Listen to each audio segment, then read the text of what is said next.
그리스도께서 한번 죄를 위하여 죽으사 의인으로서 불의한 자를 대신하였으니 이는 저희가 하나님 앞으로 인도하라 하심이라.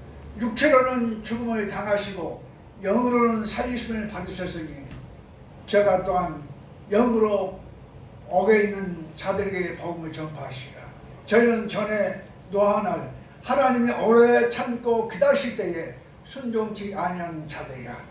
물로 말미암아 구원을 받을 자가 뿐이 겨우 8명이라. 예수님께서 온 인류의 죄를 지시고 육체는 죽으시고 영으로 옥에 내려가셔서 많은 영들이 대기하고 있는 모습들을 바라보면서 그들에게 3일 동안 복음을 전파하시고 3일 후에 부활하셔서 부활의 첫 열매가 되셨습니다. 아멘. 고린도전서 10장 20절에 보니까 그리스도께서 죽은 자 가운데서 다시 살아 잠자는 자들의 첫 열매가 됐다라고 말씀해 주고 있습니다. 아멘. 사도행전 1장 8절에 보니까 영으로 부활하신 주님께서 성령이 너에게 임하시면 너희가 권능을 받고 예루살렘과 온 유대와 사마리아와 땅끝까지 이르러 내 증인이 되리라. 120문도들이 보는 가운데서 예수님께서 영으로 하늘로 올림을 받을 때에 흰옷 입은 두 사람들이 갈릴리 사람들아 어찌하여 하늘을 바라보느냐. 하늘로 가신 그 예수는 하늘로 가신 그대로 오시리라. 아멘. 이 말씀을 정확히 알지도 못하고 높이 구름 타고 올라갔으니 구름 타고 내려올 거다라고 오늘날 많은 기독교인들이 막연하게 예수님을 기다리고 있습니다. 그러나 성경 말씀을 보니까 높이 올려가시니 구름에 가려 보이지 않더라, 이런 말씀이 기록되어 있습니다.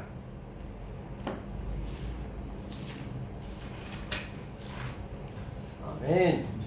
오늘날 대부분 주여. 기성교인들은 사람들이 예수 믿다가 죽으면 바로 천국, 그 다음에 불신자로 죽으면 바로 지옥 가는 걸로 알고 있습니다만은 베드로전서 3장 19절을 보니까 예수님께서 옥에 내려가셔서 많은 영들이 대기하고 있는 모습을 바라보셨다고 했는데 많은 영들이 한 곳에서 예수님의 심판의 손길을 기다리고 있습니다.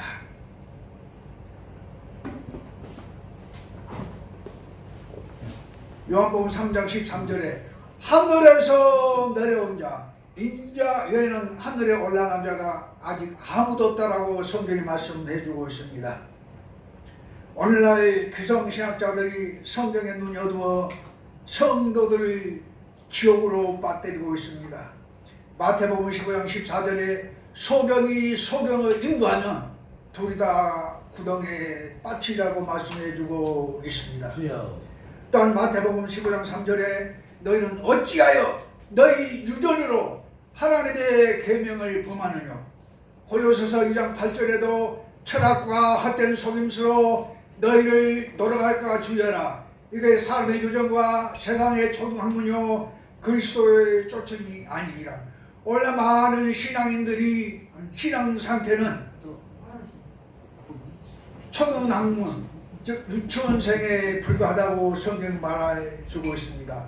히브리서 5장 12절에도 때가 오래이므로 너희가 마땅히 선생이 될 터인데 너희가 다시 하나님의 말씀을 초도가 무엇인지 누구에게 가르침을 받아야 될 것인지 전이나 먹고 단단한 식물을 먹는 자가 되도다.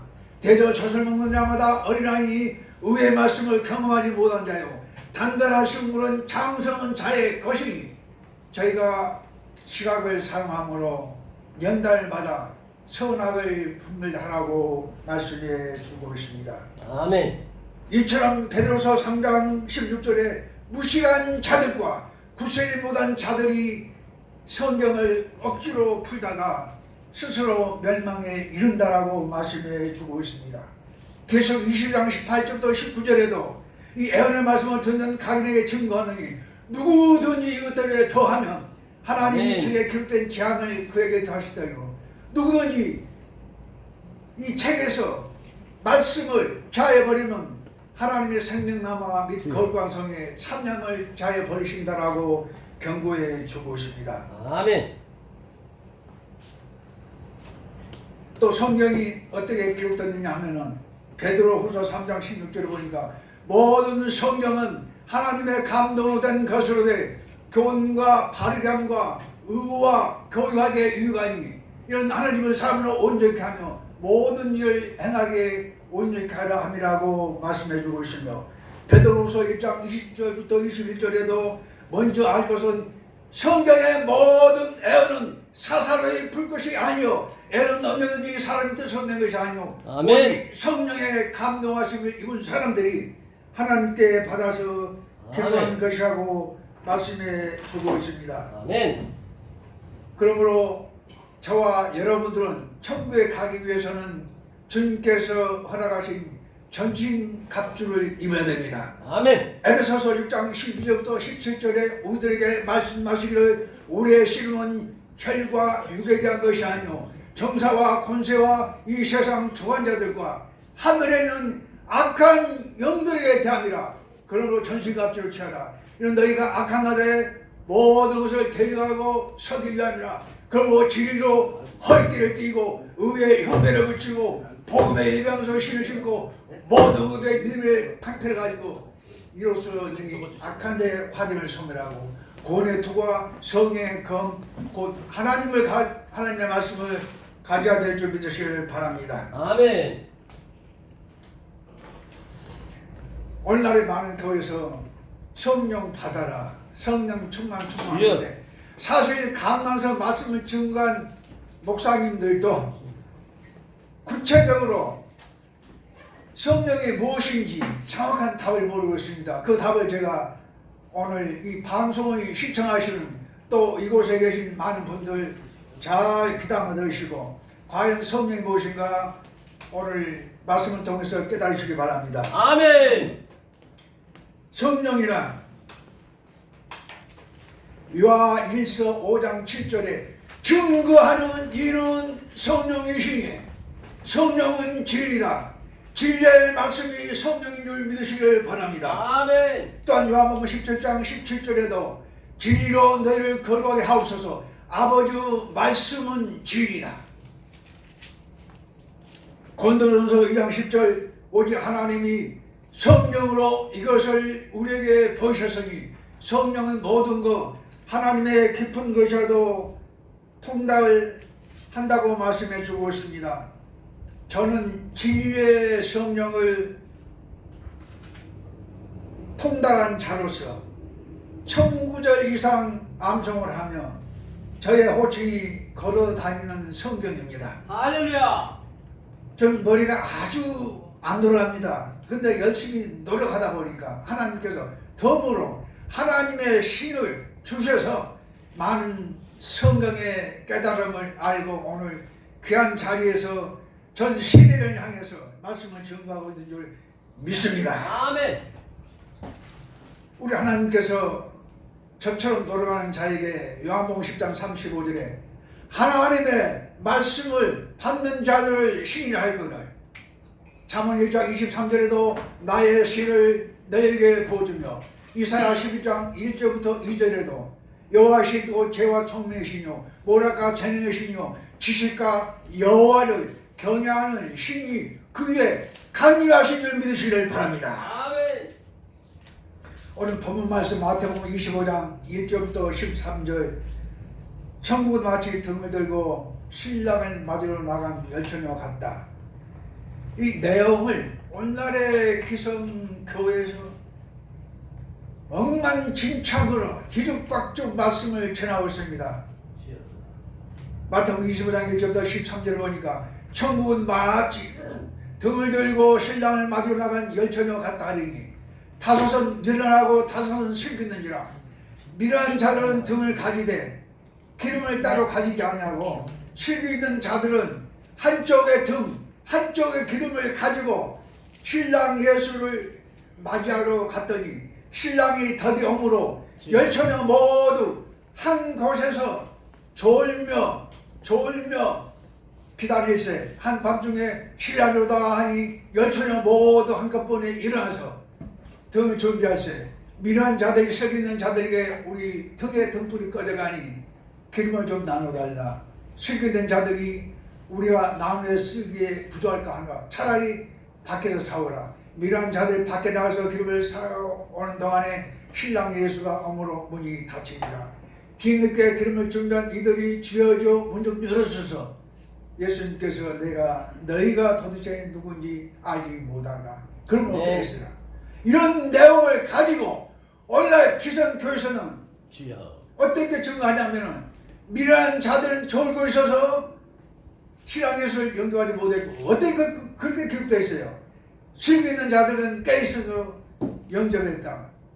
전혀 그하고 달리 열처녀 모두 같은 장소에서 편히 잔 게 아니라 졸았다고 하는 것은 앉아서 끄벅끄벅 이제 나올까 저제 나올까 기다리다가 한밤중에 신랑이라도 하니 열처녀 모두 한꺼번에 일어났는데 단 이들이 신랑 예수님을 영접하고 못하고는 차이가 있습니다.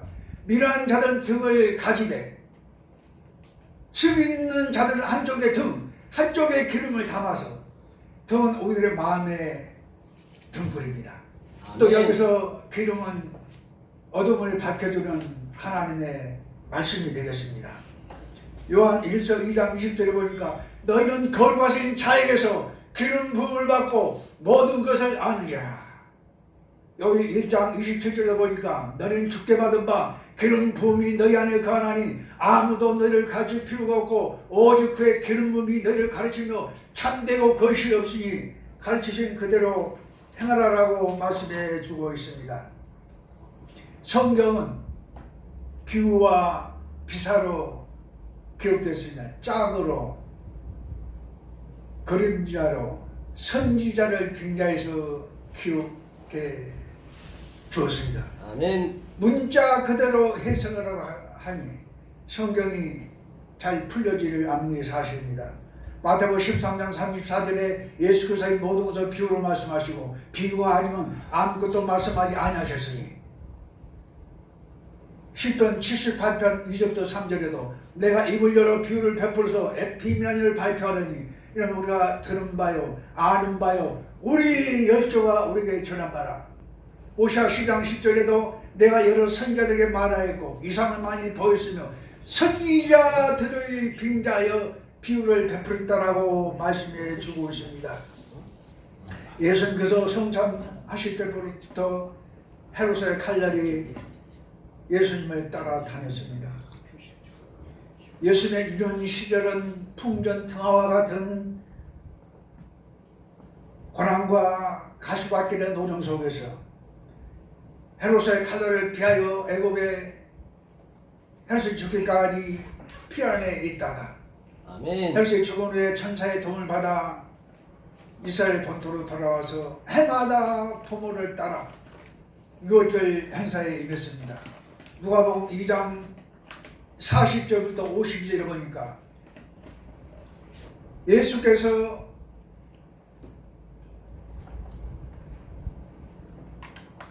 지혜가 자라며 강하여지고 그 지혜가 청조하더라. 그가 해마다 부모를 따라서 예루살렘 가서 예루살렘 행사를 마치고 12살 되던 부모를 따라가지 아니하고 그냥 남았습니다. 하루께쯤 강우 아는 자와 친척들 중에서 아기 예수 찾지 못하고 다시 예루살렘에 갔더니 납비들과 성령 토로하면서 그 지혜에 깜짝 놀랐더라라고 기록되어 있습니다. 엄마가 아야 어째 이렇게 우리의 걱정을 끼쳐줬느냐. 예수님이 뭐라고 대답하시냐십니까? 내가 내 아버지 집에 있어야 될 줄을 알지 못하셨나이까.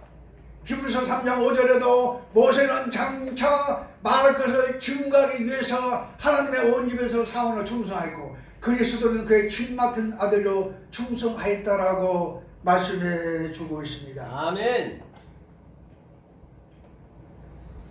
우리 예수님께서 12살 때 예루살렘에 가셨다가 예루살렘에 남으셨는데 오늘까지 많은 기독교에서 타 종교에서 18년 동안의 예수의 현재에 기록되어 있지 아니하므로 이거 찾기 위해서 많은 사람들이 노력을 했지만은 그 18년 동안 무엇을 하셨는지, 어디서 무엇을 하셨는지, 종로가 기독교 회관 수백 명의 목회자들을 모시고 제가 공개를 했습니다. 할렐루야. 예수님은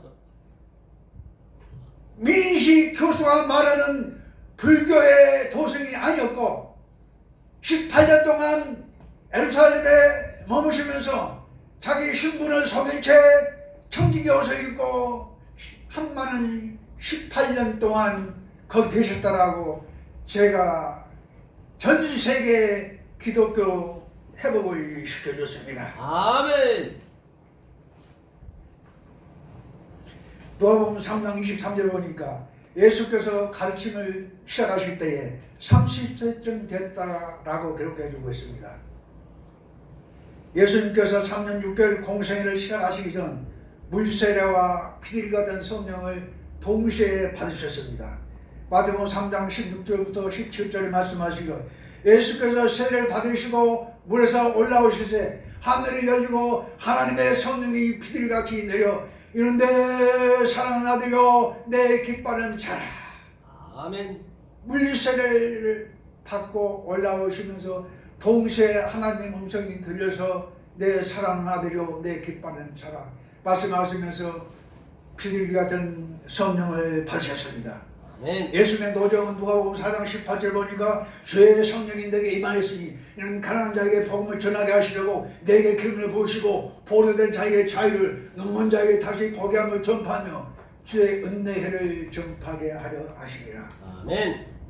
예수께서 가시는 곳곳마다 인상 인회를 이루었습니다. 그 당시 5,000명의 많은 무리들이 예수님을 따라다녔습니다. 예수께서 내 살과 피를 마셔야 내가 영생을 가졌고 마지막 날에 내가 너희들을 살린다라고 말씀하시자 예수님의 살, 즉 인육을 먹고 예수님의 피를 마시라고 한 줄 알고 12 제자만 남고 모두들 주량량을 쳤습니다. 누가복음 6장 48절부터 50절에 보니까 내가 그 생명이 떡이로다 너희 조상들은 광야에서 나는 만나를 먹어서 죽었거니와 이는 하늘에서 내려온 떡이니 이 떡을 먹으면 영생하리라. 나의 줄 떡은 생명을 위한 내 살이로다. 누가복음 6장 52절부터 55절도 예수께서 진실로 너희에게 이르노니 내 살을 먹지 아니하고 내 피를 마시지 아니하면 너희 속에 생명이 없느니라. 내 살을 먹고 피를 마신 자는 영생을 가지고 마지막 날에 내가 그를 다시 살리리라. 아멘. 예수님의 살과 같은 말씀, 피 같은 생명의 맛을 먹어야 영생할 줄 믿으시길 바랍니다. 아멘. 다음은 천국은 씨 뿌리는 비유를 들어서 증거를 했습니다. 마태복음 13장 18절부터 23절 보니까 그런즉 씨 뿌리는 비유를 들으라. 아무나 천국 말씀을 듣고 깨닫지 못할 때는 악한 자가 그 마음에 뿌리고서 빼앗나니 이런 곧 길가에 뿌린 자요. 돌밭에 뿌리다는 것은 말씀을 듣고 즉시 기쁨을 받을 때 뿌리가 없어 잠시 견디다가 환난이나 핍박이 왔을 때 곧 넘어지는 자요. 가시떨기에 뿌렸다는 것은 말씀을 들으나 세상 정죄와 죄의 유혹에 그 말씀이 막혀 결실치 못한 자요. 좋은 땅에 떨어졌다는 것은 말씀을 듣고 깨달은 자니 혹 100배, 60배, 30배를 거둔 줄 믿으시기를 바랍니다. 아멘. 또 마태복음 13장 24절부터 30절에 예수께서 그들 앞에 또 비유를 베풀어 가사되 천국은 좋은 씨를 제밭에 뿌린 사람과 같으니 사람들이 잘 때에 그 원수가 와서 가라지를 덧뿌리고 갔더니 싹이 나고 결실할 때에 그 종들이 주인에게 이르되 좋은 씨를 심지 아니하였나이까 가라지는 언제 생겨나이까 주인이 가로되 원수가 이렇게 하였구나 그 우리가 지금 가서 뽑기를 원하나이까 가만두어라 가지를 뽑다가 곡식가게 뽑을 가게 없냐라 내가 수군대에 이르기를 가라지는 먼저 거두어 단으로 묶어 불사하게 넣어주고 곡식은 내 곡간에 넣어라. 또 마태복음 13장 44절부터 49절에 천국은 마치 밭에 감추인 보화 같으니 보화 하나를 발견하며 숨겨두고 기뻐하며 가서 자기 소를 다 팔아 이 밭을 찾느니라. 또 천국은 진주를 구하는 장사와 같으니 값진 진주 하나를 만나매 가서 자기 소를 다 팔아 이 진주를 샀느니라. 아멘. 또 천국은 각종 물고를 모으는 그물과 같으니 그물이 가득함에 밖으로 끌어내어 앉아서 못된 것은 버리고 좋은 것은 그릇에 담으니라. 세상 끝에도 이러하니라. 천사들이 와서 은인 중에서 악인을 갈라내어 풀무 불에 던져 넣으리니 거기서 울며 이리 가리 있으리라. 아멘. 또 종말에는 보혜사를 만나야 우리가 천국길로 인도를 갈 수 있습니다. 보혜사는 보활복, 은혜의 스승사, 우리를 천국까지 인도하는 스승입니다. 요한복음 14장 16절 보니까 내가 아버지께 구하겠으니 그가 또 다른 보혜사를 너에게 주사 영원토록 너희와 함께 하시리니 저는 진리의 영이라. 보혜사는 바로 진리의 영인 줄 믿으시길 바랍니다. 아멘. 또 요한복음 10장 26절에도 내가 아버지께로서 너희에게 보낼 보혜사 그 아버지께서 나오신 진리의 성령이 오실 때에 그가 나를 증거할 것이요. 오늘 진리의 성령을 믿어야 천국까지 인도함 받을 수가 있습니다. 아멘. 요한복음 16장 7절부터 11절에도 내가 너에게 실상을 말하니 내가 떠나가는 것을 여기라. 내가 떠나가지 아니하면 보혜사가 오시지 않을 것이요 내가 가면 그를 너에게 보내리니 그가 와서 죄에 대하여 의에 대하여 심판에 대하여 세상을 책망하시라. 죄에 대하여라면 너희가 나를 믿지 아니하며 의에 대하여라면 내가 아버지께로 가니 너희가 나를 다시 보지 못하며 심판에 대하여라면 이 세상 임금이 세상 주의 종들이 다 심판을 받았다라고 말씀해 주고 있습니다. 자, 결론을 맺겠습니다. 앞으로 이 지구상에 새 시대, 신정 시대가 다가오고 있습니다. 아멘. 이사야 46장 10절 보니까 내가 종말을 처음부터 고하며 아직 이루지 아니한 일을 애적부터 보이고 이르기를 나의 모락이 설 것이며 내가 기뻐하는 모든 것을 이루리라고 말씀해주고 있습니다. 이 시대가 오면 이사야 30장 26절에 말씀하시기를 여호와께서 백성의 상처를 싸매시며 그들의 아픈 자를 고치시는 날에는 달빛은 햇빛 같겠고 햇빛은 칠배가 되어 일곱 날의 빛과 같으리라고 우리들에게 희망을 주셨습니다. 아멘. 우리 하나님, 5분. 오분 남았어요. 예. 우리 하나님께서는 천국에 대한 설계도를 정확히 성경에 기록해 놓으셨습니다. 아멘. 이사야 65장 17절부터 22절 보니까 보라 내가 새 하늘과 새 땅을 창조하나니 이전 것은 기억되거나 마음에 생각나지 아니할 것이라 너희는 나의 창조한 것을 인하여 영원히 기뻐하며 즐거워하리라. 보라 내가 예루살렘으로 즐거움을 창조하며 그 백성으로 기쁨을 삼고 예루살렘을 창조하리니 우는 소리와 부르짖는 소리가 다시는 들리지 않을 것이며 그는 날수가 많지 못하여 죽은 유아와 수완이 차기보다 노인이 없을 것이라. 곧 100세 죽은 자가 알겠고 100세 못되어 죽은 자는 저주를 받는 것이라. 그들이 가옥을 건축하고 그것을 가겠고 그들이 포도를 제자하며 그 열매를 먹을 것이며 타인이 그들이 건축한 데 가지 못하겠고 타인이 그들의 열매를 먹지 못하리니 사람의 수명이 나무선과 같아. 이제 막 3분 정도 남았는데 충분합니다. 좀 빨리 해야 돼요. 네. 다음에 이제 성경에 천국의 실상을 그대로 판박처럼 그렇게 나와 있는데 이거 하나의 그림자라고 생각하지 마시고 앞으로 하나님께서 처음부터 종말을 구하며 아직 이루지 아니한 일을 옛적부터 보이고 이루기를 나의 모락이 살 것이며 내가 기뻐하는 모든 것을 우리 인생들에게 유업으로 주신다라고 약속했습니다. 그래서 21장 1절부터 7절에 보니까 내가 새 하늘과 새 땅을 보니 처음 하늘과 처음 땅은 없어졌고 바다도 다시 있지 않더라. 또 내가 보니 거룩한 성 새 예루살렘이 하나님께로부터 완전히 내려오니 그 예배한 것이 신부가 남편을 위하여 단양을 갔더라. 또 내가 들으니 하늘에서 큰 음성이 나서 가로되 보라 하나님의 장막이 사람들과 함께 있음에 하나님의 장막이 사람들과 함께 있음에 저희는 하나님의 백성 되고 하나님의 친히 저희와 함께 계셔서 모든 눈물을 씻기시며 다시 애통하는 것이나 눈물 날 일이 없을 것이야. 아멘. 우리들에게 이 아름다운 천국을 유업으로 주신다라고 약속했는데 사실 우리 인생 많이 살면 뭐 7, 8세, 100세 사는데 이 동안에 어차피 우리가 예수 믿는 거 구원받아야 되지 않겠습니까? 그래서 아멘. 예, 오늘의 말씀 중심 삼아서 이 방송 듣는 모든 분들 예수 믿고 다 신정 시대가 이 땅에 도래할 때에 천국 들어가서 영원토록 눈물도 근심도 고통도 없는 곳에서 행복하게 영원토록 사시기를 예수님의 이름으로 축원드립니다. 아멘.